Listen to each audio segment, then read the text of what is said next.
The TVWAN News is proudly brought to you by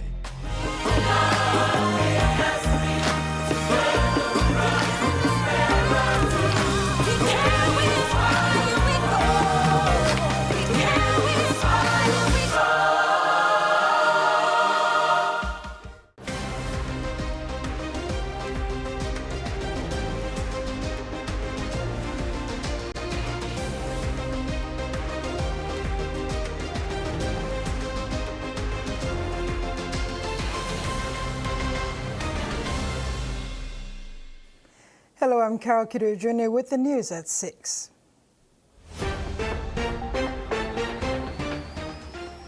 In this edition, Prime Minister James Marape slams call for change of government, oncologist reminds nation of early treatment, and Port Moresby set for Melanesian Soccer Challenge.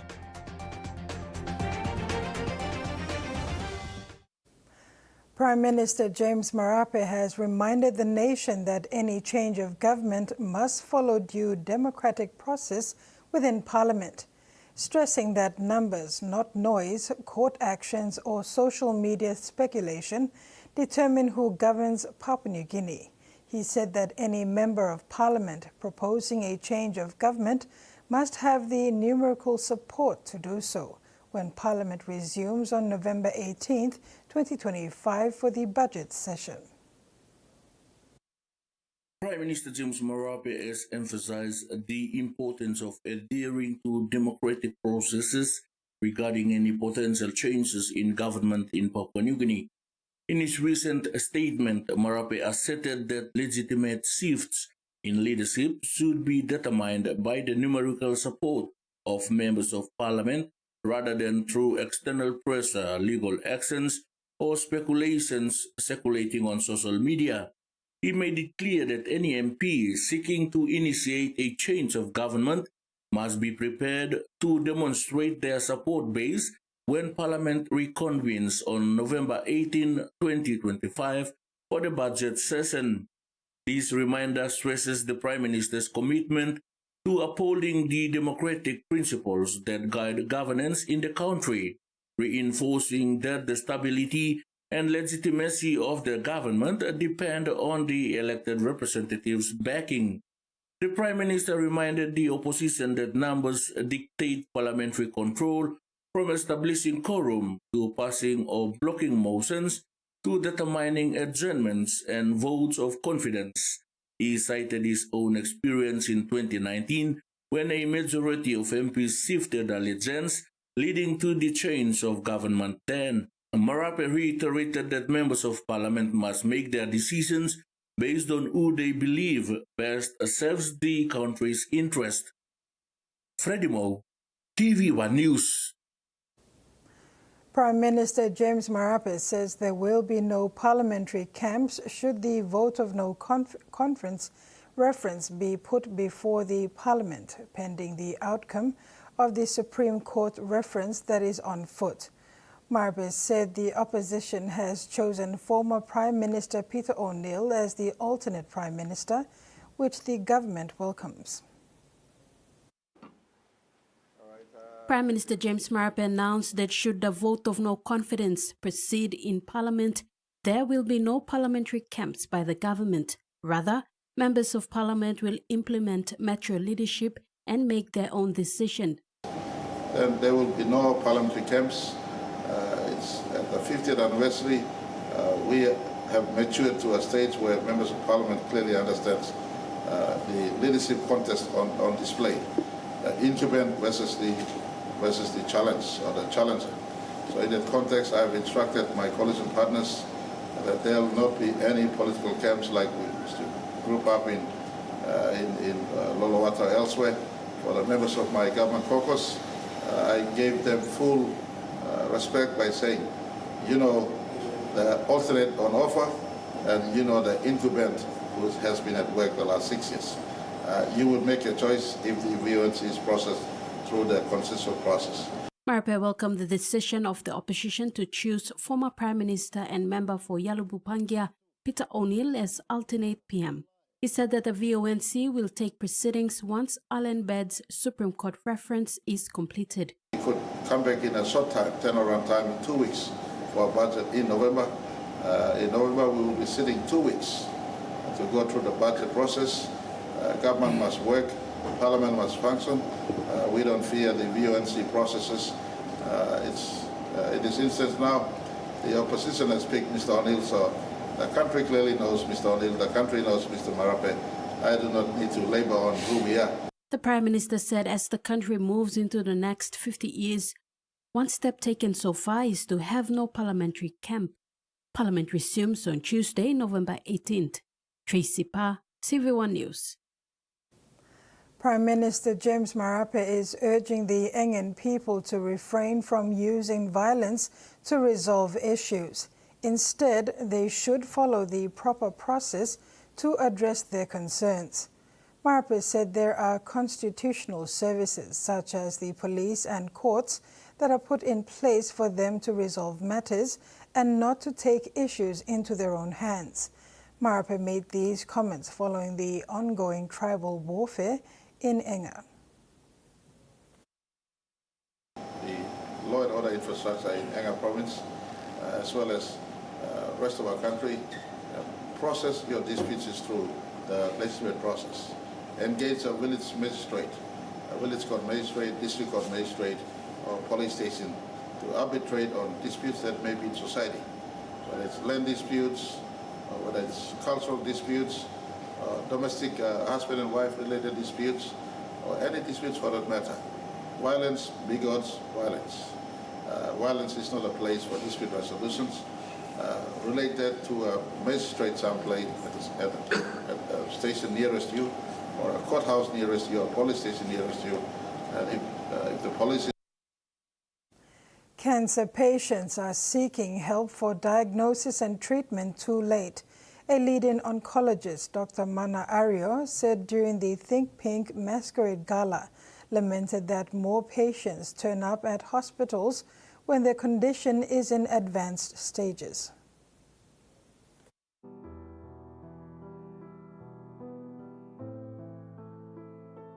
Consultant physician and clinical oncologist with the National Department of Health, Dr. Mana Ario is concerned that most cancer patients go to see clinicians when in the later stage of their illness, when all hope is gone. To break the bad news to them, it's also quite a challenging task for us as clinicians. Sometimes you can cry with them, I tell you.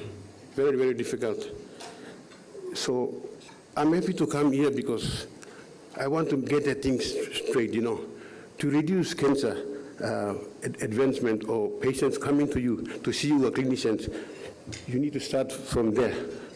You need to start when the patient is normal, when the patient is okay, when the patient is 100% working. You need to start from there, because by the time they come to this other hand where I am, it's very difficult to relay that message. Dr. Ario stressed that in order to reduce cancer advancement, the patient needs to see a specialist in the early stages. But despite that, we want to provide the quality of life that advanced cancer patient can get. And so you realize that in the continuum of cancer care, it's not only us as clinicians treating cancers, but it also has to start from the primary prevention aspect of it. Dr. Ario said that there are many patients awaiting different levels of treatment at the radiology services at the Engau Memorial Hospital. Sadly, many of them are already in their late stage. He then alluded to the 7 pillars of the continuation of cancer care or priorities.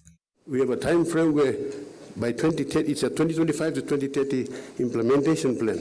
By 2030, we want that at least prevention aspect of things, cervical cancer screening and detection, breast cancer, head and neck or oral cancers has to be addressed to at least some degree, 40–50%. Our treatment, we need to provide the best quality treatment by 2030.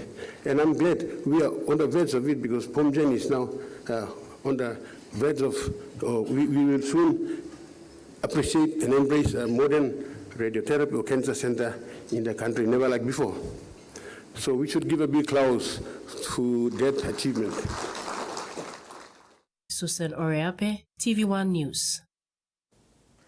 A major boost for medical education in Papua New Guinea has arrived, thanks to Octedi Mining Limited.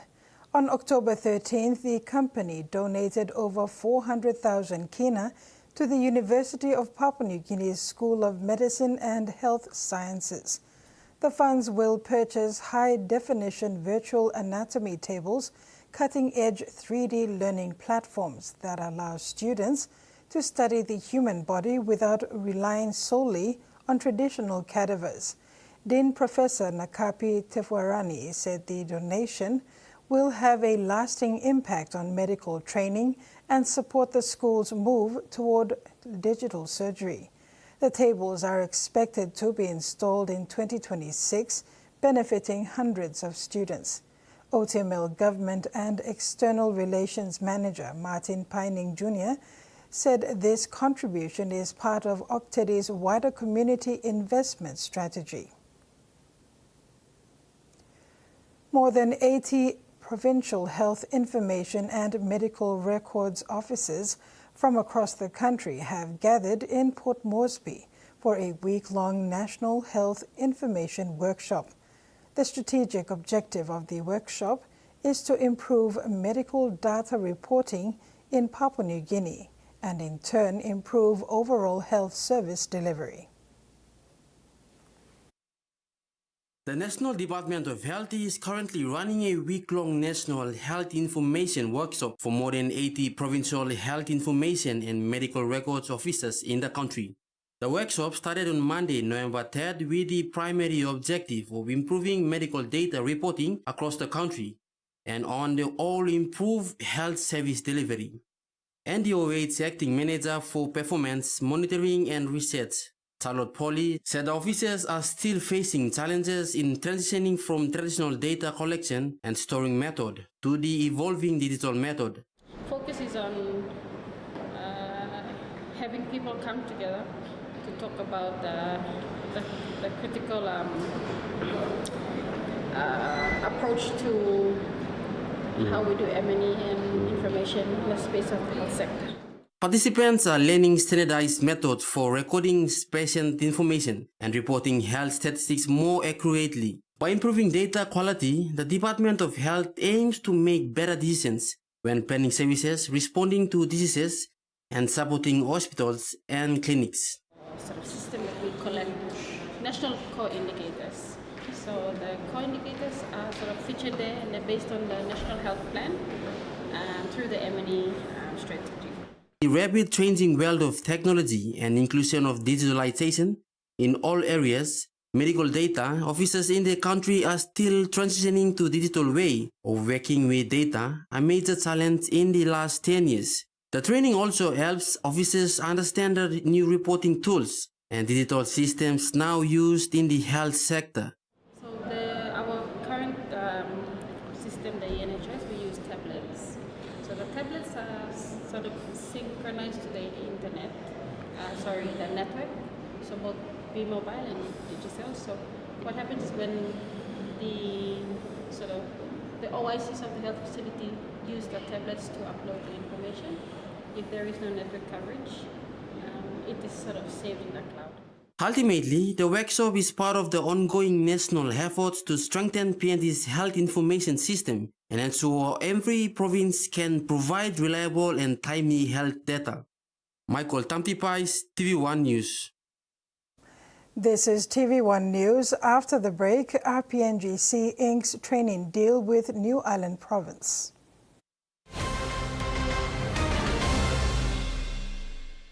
For too long, banking has felt out of reach for many. But now, BSP's One-Took Wallet is here to change that. Send and receive money, pay bills, and top up.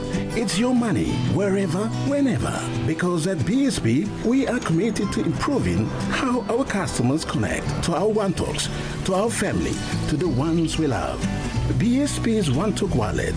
Money made easy. Dial *131# for everyone. A true champion is measured by their courage, their determination, and their passion to never give up and to always keep trying. With a delicious Milo in milk taste and added nutrients, Milo in milk is a great way to fuel our little champions with nourishing energy every day. Because true champions give it their all. Milo, PNG and Mia. Prime PNG made. We've been traveling along this road together for over 50 years. Ella Motors acknowledges the visionaries and hard work that have been the driving strength to continued nation building. We live, prosper, sustainably grow with the community, whilst developing quality mobility chains, aspiring to be your first choice on every occasion. Ella Motors, celebrating with Papua New Guinea throughout our independence golden jubilee.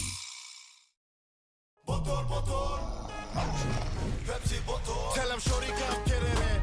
Come grind on me, but met it. Mommy get loose, get loose, get loose. Pepsi in my hand, ice cold, no excuse. I tell him who's gonna bring the roof down. Pepsi with the fresh sound. Tell him who's gonna bring the roof down. Pepsi with the fresh sound. Pepsi, give me some Pepsi bottle. Pepsi, you like it? Pepsi, you like it? Pepsi bottle. The PNG LNG project has now generated more than 30 billion kina for Papua New Guinea since production commenced. Nearly half of this amount has been paid as tax.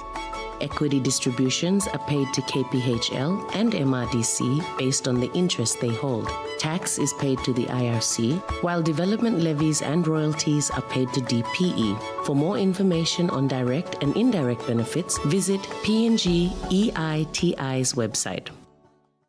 Meet UmiPay, your digital wallet from TISA Bank. Your gateway to seamless transactions. Withdraw cash anytime at your nearest TISA agent. Send money to family and friends anytime, anywhere. Top up and pay with just a scan. From taxis to coffee and small businesses, UmiPay makes every payment simple. UmiPay, powered by TISA Bank.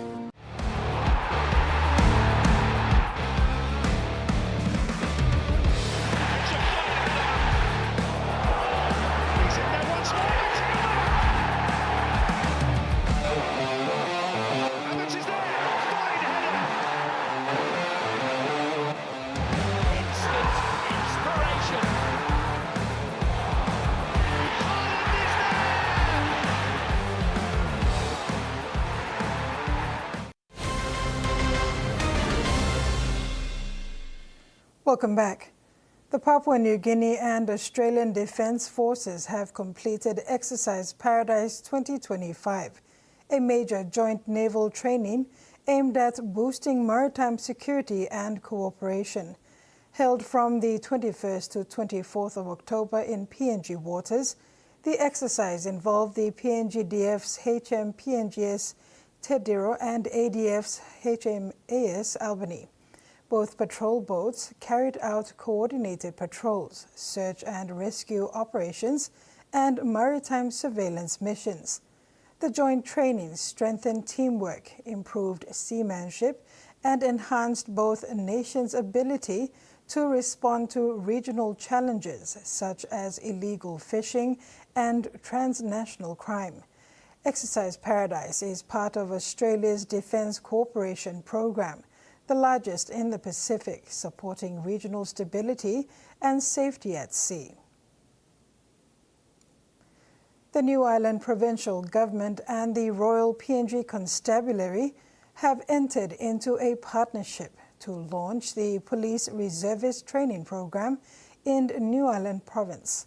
A memorandum of agreement formalizing the partnership was signed on Wednesday, October 5, 2025, at the RPNGC headquarters in Conadobu, Port Moresby. The New Ireland Provincial Government and the Royal Papua New Guinea Constabulary have forged a significant partnership aimed at enhancing law enforcement and community safety through the launch of the Police Reservist Training Program in New Ireland Province. This initiative was formalized with the signing of a Memorandum of Agreement on October 5, 2025, at the police headquarters in Port Moresby. The MOA was signed by key figures including Commissioner of Police David Manning, New Ireland Provincial Member Walter Snowbelt, Provincial Administrator Richard Andia, and the Deputy Commissioner of Administration. This agreement is seen as a major step in reinforcing collaboration between the RPNGC and NIPG, focusing on improving law and order in the region, enhancing community safety, and building local policing capacity. It's about sweat equity, it's about partnership, it's about ensuring that we not only add value to the lives of those communities that we serve, but add value to the lives of those who undergo this program as well. And so I want to talk to us, the opportunities there, going forward, the better their marks, we'll put them through regular training as long as they meet our standards. And can I just add that the discussion the Governor and I had before signing, that those through this program who have bettered their marks or enabled them to go through regular constabulary training will go back to New Ireland. They're not going to be trained and then go elsewhere. The Police Reservist Training Program is designed to empower community members, equipping them with necessary skills and knowledge to assist in policing efforts, thereby fostering greater community involvement and support for law enforcement initiatives. This collaborative effort aims to address immediate security concerns and promote long-term sustainable development through improved policing practices in New Ireland. So I see this as an opportunity to, identify potential youths in our communities who then will be selected to do this reservist training under your stewardship and guidance. And as they pass out as well, it's very important as well in terms of their sustainability in this particular space, that we have a focus which I've embarked on to try and get a service provider to accommodate and to cater for the pass outs. Under the MOA, the RPNGC will deliver a comprehensive reservist training program to equip selected participants with essential policing knowledge, skills, and ethical standards. Once trained, the reservist will operate as an extension of the RPNGC, particularly in rural and remote areas where regular police presence is limited. Freddie Moe, TVWAN News. Recruitment and selection of the first 200 reservists in New Ireland Province, which will be sourced from Kavieng and Namatanai, will begin shortly. Training is expected to commence next year. The program will be conducted annually to build and maintain a strong reserve force that supports the RPNGC's community policing objectives. At the same time, it provides them an opportunity through their service as reservists to put in sweat equity.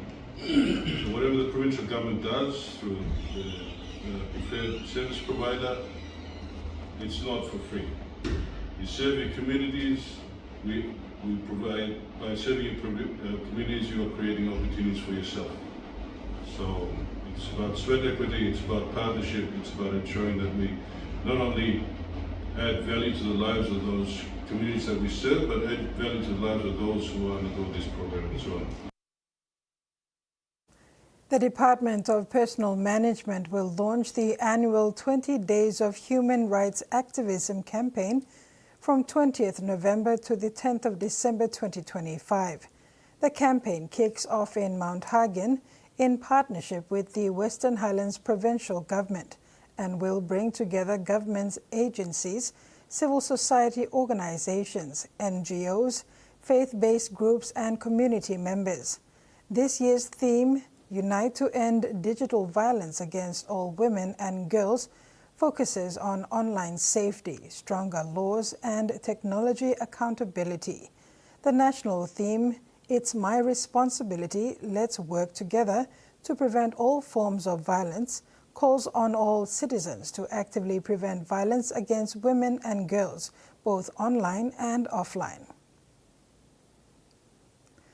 Smiles, laughter and colorful toothbrushes filled Bukbilong Pikinini libraries this week as children celebrated World Toothbrushing Day, learning how simple daily habits can protect their teeth and keep them healthy.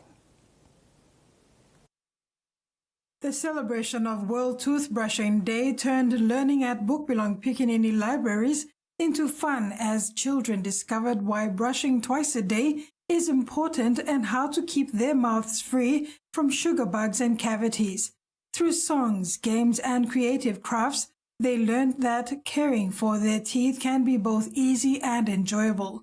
At the Koki Library, Lamana Dental joined in the fun, providing free dental checkups and awareness talks. Dr. Kennedy Katiwa, together with clinic staff, showed children the correct brushing techniques and encouraged regular visits to the dentist. World Toothbrushing Day is celebrated worldwide every November to promote oral hygiene and healthy living. For Bukbilong Pikinini, it's part of their ongoing nutrition education program, teaching children that healthy teeth are just as important as healthy food and clean hands.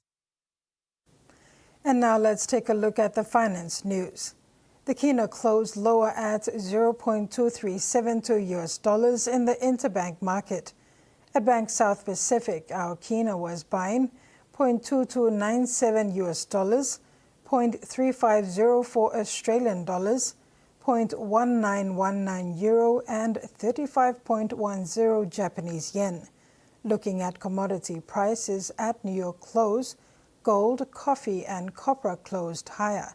Cocoa and crude oil closed lower, and palm oil and copper closed the day unchanged. And on the stock market, the Dow Jones closed higher, the ASX closed higher, and all ordinaries closed higher as well. You're watching TV1 News. Stay tuned. We'll have news from abroad after these short messages. Banking doesn't have to be complicated. With PSP's One Talk Wallet, control your money wherever, whenever. Dial *131#, enter your PIN, select cash in or out, and generate a secure code to withdraw cash. It's the only wallet for cardless ATM withdrawals. Send and receive funds, pay for goods and bills, or withdraw cash with ease. All with PSP's One Talk Wallet. PSP's One Talk Wallet. Money made easy. Dial *131# today.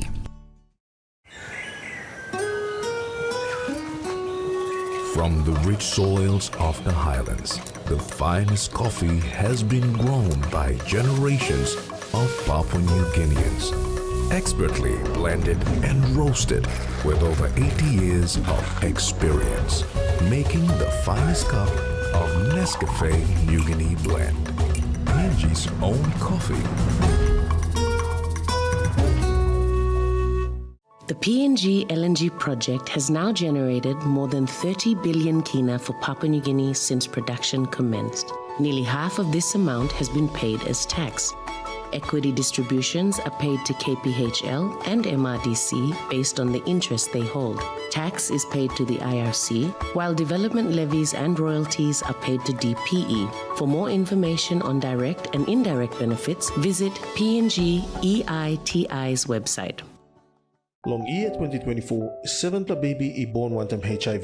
HIV I can go long baby long triple rot. Time bel mama I get HIV, long time long carrying baby, na time baby is susu. Tasol Yumi can help him bel mama, long look out him baby inside long bell. Go quick time long bel mama clinic, na kiss him antenatal check. Time Yumi pan him sick HIV area, or time bel mama I positive penis, early treatment I can save him baby. Give him baby healthy start long life. Stop him spread long sick HIV I go long baby. This lutok sawa I come long National AIDS Council Secretariat. Enjoy life when we work together, making happy memories that last forever. Harem talk young or old, a scale rice family meal with talk will bring out the smiles, cause it's a favorite by miles. Seni sigola scale rice, low scale price. Senisigo, los scale rice, los scale price. But you like him? Two generations of rugby league players and supporters have been dreaming of an opportunity like this. He does a bit of a boogie. Intercepted by Maninga. Lockie's away. What a try! Farmers with the step. Turbo is away. Tom Trebojevic.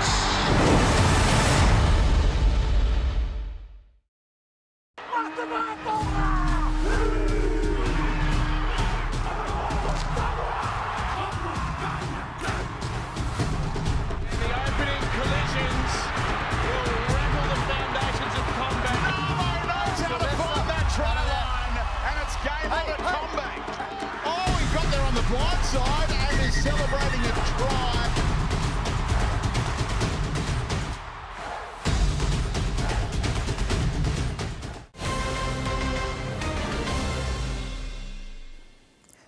Welcome back. The Port Moresby Nature Park has unveiled its new orchid garden, a vibrant display of Papua New Guinea's natural beauty and cultural diversity.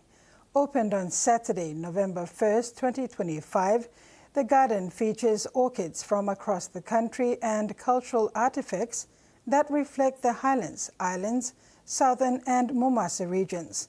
Conservation Manager Francis Kundu said each section tells a story about the plants and the people and traditions behind them. Members who attended a special preview described the tour as educational and inspiring, enjoying first-hand knowledge of PNG's orchids and heritage. The Orchid Garden is open daily. Tonight, the Governor-General of Papua New Guinea, Sir Bob Dadai, wraps up a landmark visit to Tonga, a trip rich in history, culture and shared Pacific priorities. He pledged PNG's commitment to collaborate with Tonga and the Pacific nations on climate change, sustainable development, ocean and resource management, and cracking down on illegal fishing. The Governor-General and Lady Dadai were warmly welcomed by King Tupou VI and Queen Nanasipau in Tonga as the island nation marked 150 years since the adoption of its 1875 constitution. In his address, Sir Bob Dadai recognized the deep historical ties between PNG and Tonga, noting that Tongan missionaries more than a century ago helped build schools, train teachers and nurses in PNG at great personal sacrifice. He expressed PNG's gratitude for the Tongan Crown Prince's attendance at PNG's 50th independence anniversary in September and acknowledged the role of Tonga's armed forces in assisting the peaceful resolution of the Bougainville crisis. At a special ceremony in Tonga this week, Sir Bob joined New Zealand's Governor-General to inaugurate the construction of a new parliamentary building, replacing the chamber destroyed by Cyclone Githa. King Tupou VI emphasized the building's historical significance tied to his ancestors' laws and Tonga's constitutional journey. Sir Bob pledged PNG's commitment to collaborate with Tonga and Pacific nations on climate change, sustainable development, ocean and resource management, and cracking down on illegal fishing.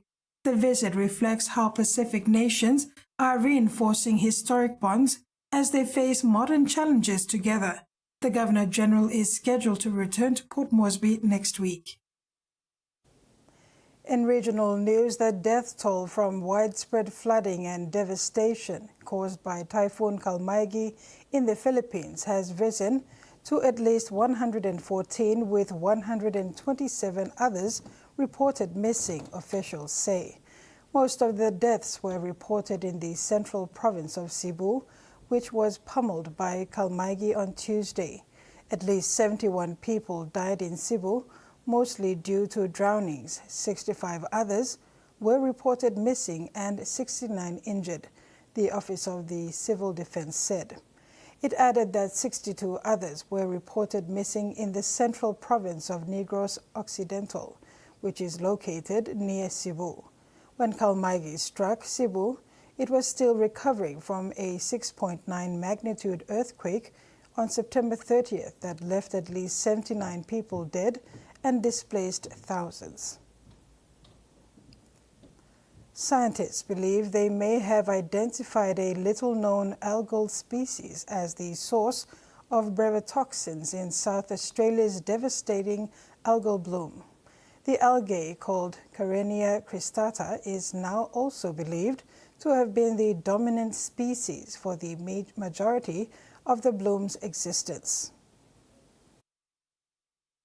For months, South Australians have been witnessing the devastation of the ongoing algal bloom, with researchers across the country working tirelessly to understand more about it. The fact that there were people reporting respiratory symptoms was a sign that there might be something more. Now, a new study from the University of Technology Sydney has identified Karenia cristata as the species generating harmful brevetoxins responsible for the shutdown of some shellfish production. There's 5 species of Karenia that we found in this bloom, and generally across the entire period, Karenia cristata was the dominant one. The findings, now being peer-reviewed, challenge previous beliefs that Karenia mikimotoi was the dominant strain. Karenia blooms everywhere in the world tend to be mixed, blooms with different Karenia species present. The government says it's another piece in an ongoing puzzle. Nearly every week we learn something new, so this is just another important clarifying piece of information for us to consider. It doesn't change the health advice at all.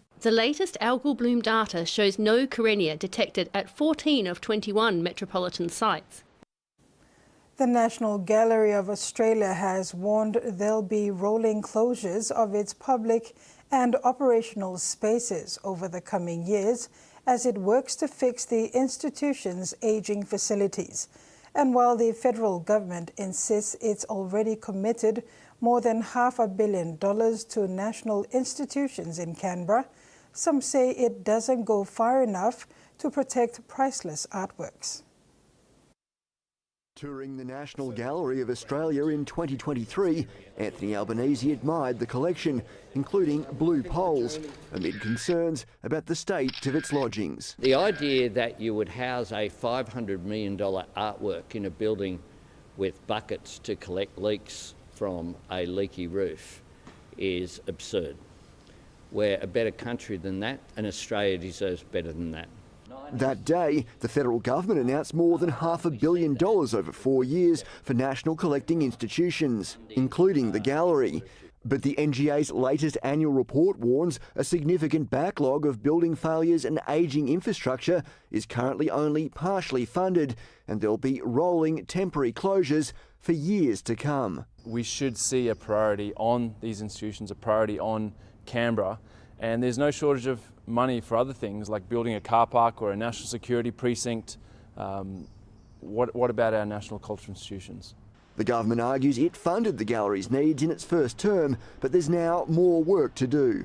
It's a priceless collection. At the gallery, it's an institution for the nation, and we need to make sure that it's fit for purpose. But we also need to test, some of those costs when they come to government, and so it's been treated in that way, and it will go through the normal budget process. In terms of a cost-benefit analysis, if you have $5 billion worth of collection that belongs to all Australians, you'd think that fixing a leaky roof would probably pass that. In a statement, an NGA spokesperson says the gallery has comprehensive strategies in place to protect its collection from water damage, and a head contractor has been appointed to begin building works in early 2026. You're watching TV1 News. We'll have sports after the break.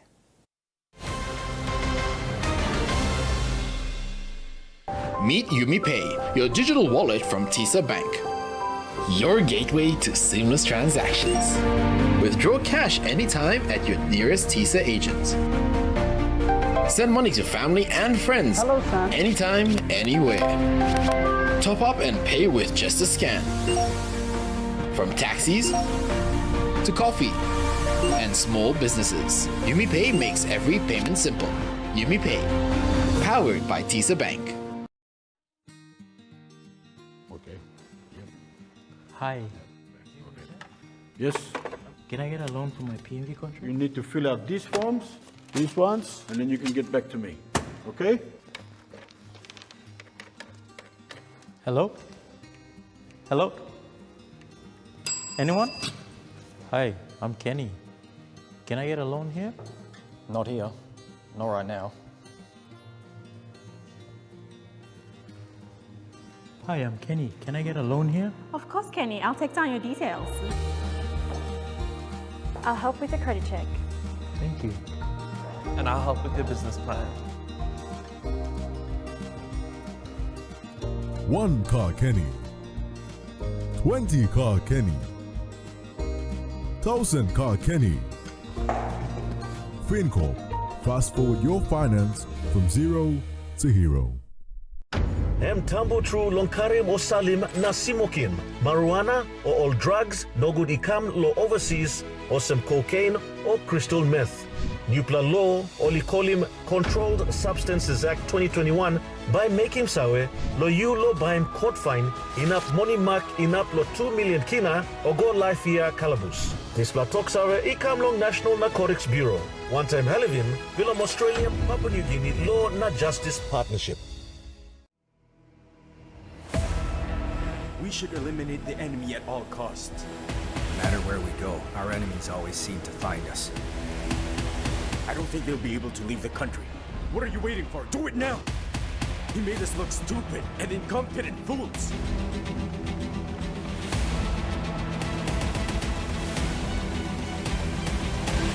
What'll happen to us now? We won't stop until we make things right and better for our beloved country.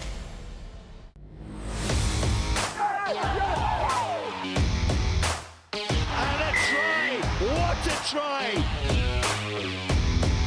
They have men, you know. They have men. Super try. Oh, the offloading is magnificent.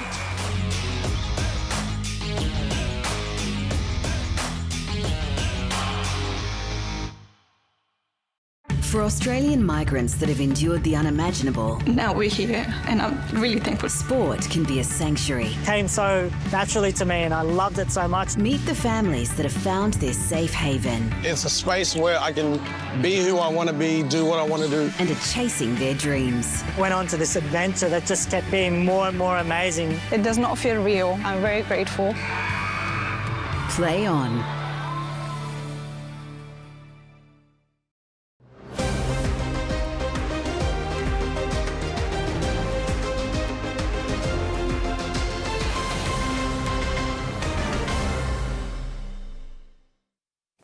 Welcome back and thanks for staying with us.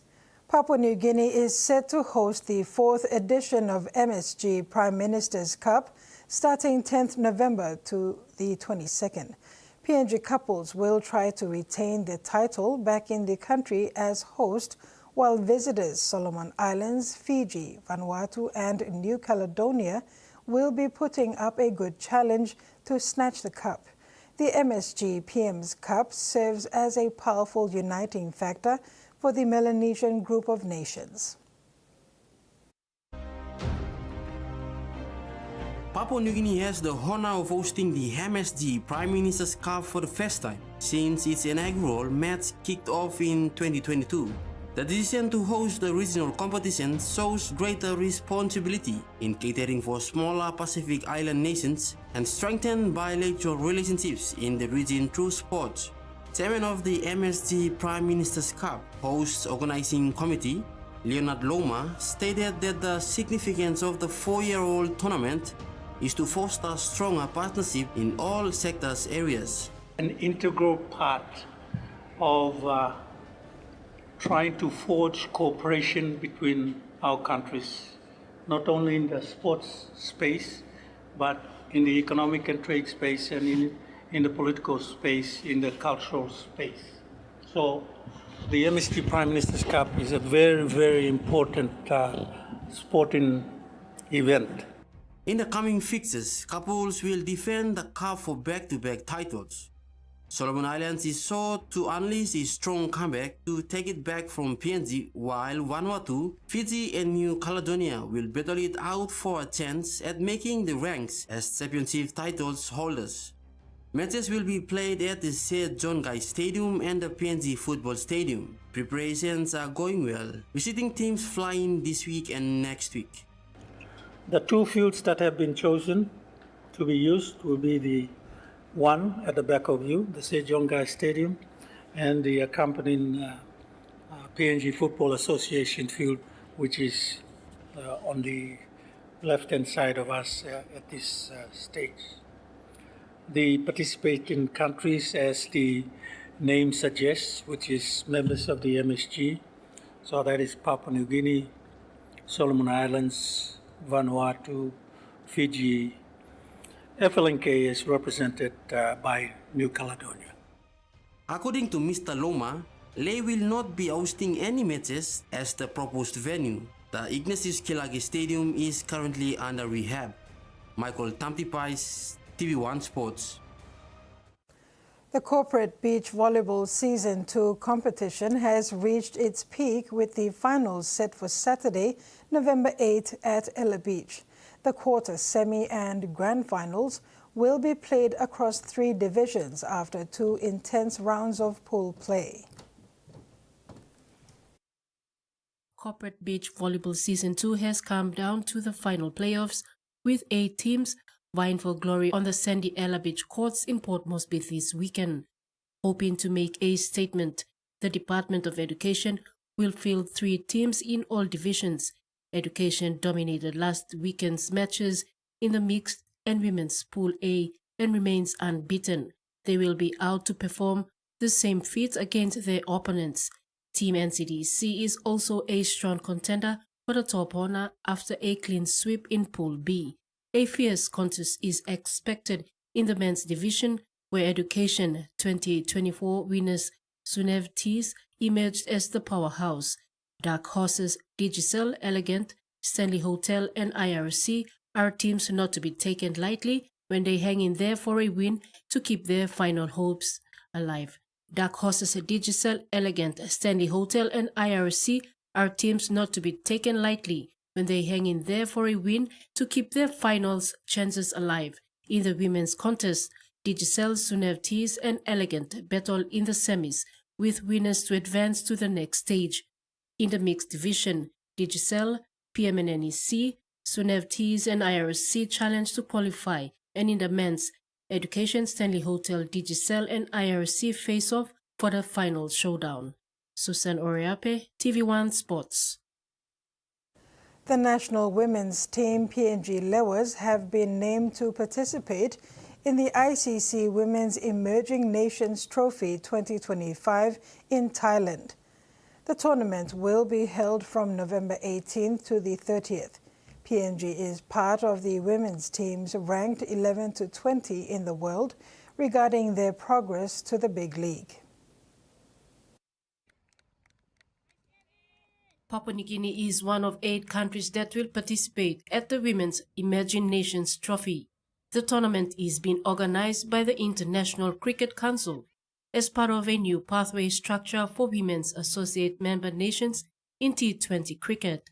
This is the inaugural edition, which aims to give more competitive T20 international exposure to up-and-coming women's teams ahead of future global tournaments.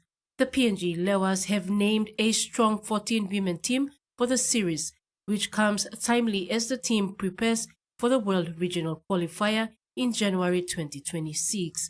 The Lewers team is led by co-captains Brenda Tau and Pauke Siaka and maintains its formidable players in Inawani Vare, Henao Thomas and Konya Oala. During today's training session at the Amini Oval, Lewers coach Mahuru Dai spoke highly of the team and is confident they will do well. Dai says the bulk of the players from the recent World Cup East Asia qualifier in Fiji have been retained. A good practice for our team Lewers to participate next year, January. So at the moment our preparation is going well.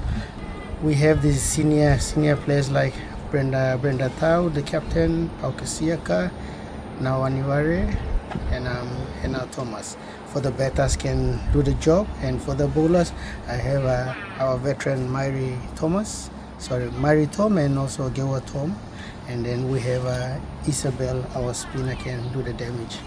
The Nations Series lineup consists of 5 associate member teams that currently hold women's one-day international status, which includes PNG, the Netherlands, Scotland, Thailand, and the United Arab Emirates women's team. Added to the series are 3 additional associate members selected based on their T20 rankings as of May 1st, 2025. Not already in the above 5, these are Namibia, Tanzania, and Uganda. Susan Oreape, TV1 Sports. New Zealand coach Stacey Jones has backed calls for greater scrutiny of warm-ups as Kiwi and Samoan players revealed their heartbreak over Eliesa Katoa's head injury. In positive news, Katoa's uncle, Reverend Setelo Katoa, told radio station PMN Tonga on Wednesday his nephew's status had progressed in an Auckland hospital. The NRL is continuing a review into Katoa's 3 head knocks at Eden Park, with the Tonga star still recovering in Auckland after seizure activity and a brain bleed. Kumul's hooker Edwin Ipape is among 18 players who feature on the 2025 Golden Boot long list of candidates after his performance and leadership as a youthful PNG side retained the Pacific Bowl for a 3rd consecutive season against Fiji and Cook Islands. The PNG Kumuls have 2 players named Edwin Ipape and Lekan Lam in the International Rugby League Golden Boots contenders for their top performance in the Pacific Championship. They are among Kiwis playmaker Dylan Brown, Toa Samoa, prop Payne Haas, and Kangaroos pair Cameron Munster and Rhys Walsh, who are among the leading contenders to win the 2025 IRL Golden Boot. Brown has been a standout for New Zealand in their turnaround of fortunes to reach Sunday's Pacific Cup finals against Samoa after being in a promotion relegation playoff with Papua New Guinea 12 months ago. As the Brisbane Broncos premiership winning prop has made a huge impact for Samoa since switching its international allegiance to the Pacific nation, and will be an influential figure in the sold-out final at Combank Stadium. New Zealand is the most heavily represented team with 6 players named. There are 5 Australian players on the long list.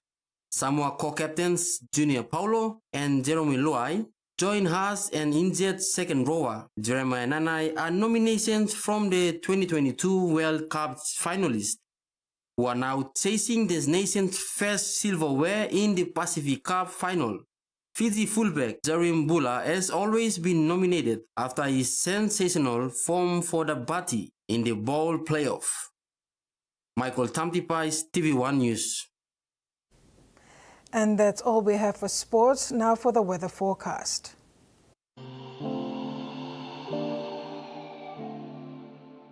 Southern region, Port Moresby, partly cloudy with possible few showers and thunderstorms. Alotau, cloudy periods with few showers. Momase, Lae and Medang, cloudy periods with some rain then rain showers and possible thunderstorms. New Guinea Islands, Kokopo and Rabaul, cloudy periods with few rain showers and possible thunderstorms.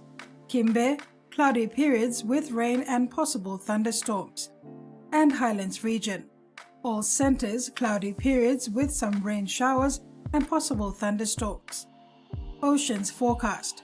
Coral Sea, seas moderate to rough with east to southeasterly winds of 15 to 20 knots, reaching 25 to 33 knots at times. Solomon Sea, seas slight to moderate with east to southeasterly winds of 10 to 20 knots. Bismarck Sea, seas slight with east to southeasterly winds of 5 to 15 knots. Pacific Ocean, seas slight with southeasterly to easterly winds of 5 to 15 knots. And coastal waters, waters of southern PNG and Indonesian border to Daru, to Kiwai Island, to Kerema, to Yule Island, to Hood Point to Samarai Island, and waters of Samarai Island to Cape Vogel and all Milne Bay Islands, seas 1 to 2 meters, rising to 3 meters along warning areas. Waters of Cape Vogel to Huon Gulf to Finchafen, and waters of Finchafen through Vitiers Strait to Siasi and Long Island to Medang, seas 1 to 2 meters. And waters of Medang to Wewak, Tuvalu and northern PNG and Indonesian border, seas 0.5 to 1.5 meters. And that ends another edition of TV1 News. Thanks for your company. Good night.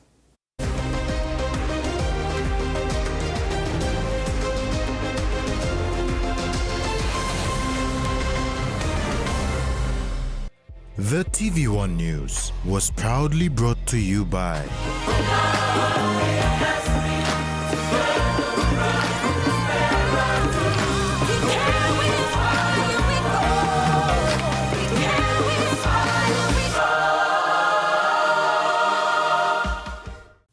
Digicel TV brings you PNG's #1 sports channels. TV1 Sports, TV1 Sports 2 and 3. Get these 3 favorite TV1 Sports channels for your exclusive access to the NRL Premiership season, the State of Origin series, Super League, Host Plus Cup, Digicel ExxonMobil Cup, and more. Stay up to date and watch all the actions live and exclusive. Get your 40-channel Digicel prepaid pack now and watch these 3 sports channels along with 37 other great channels. Subscribe now on the 40-channel Digicel prepaid pack for a 1, 7, 14 or 30-day plan. Enjoy the 40 channels of world-class entertainment and live sports. Dial *515# to subscribe now. Digicel TV. More channels, more choices, more value. To really put the dagger to England hearts. Reece Walsh is drifting, dummying, Munster slides in. Now Australia are cranking things up. It's cleared again. Oh, he loses that in contact. England come on with a monster hit. 60,000 in here. They're in!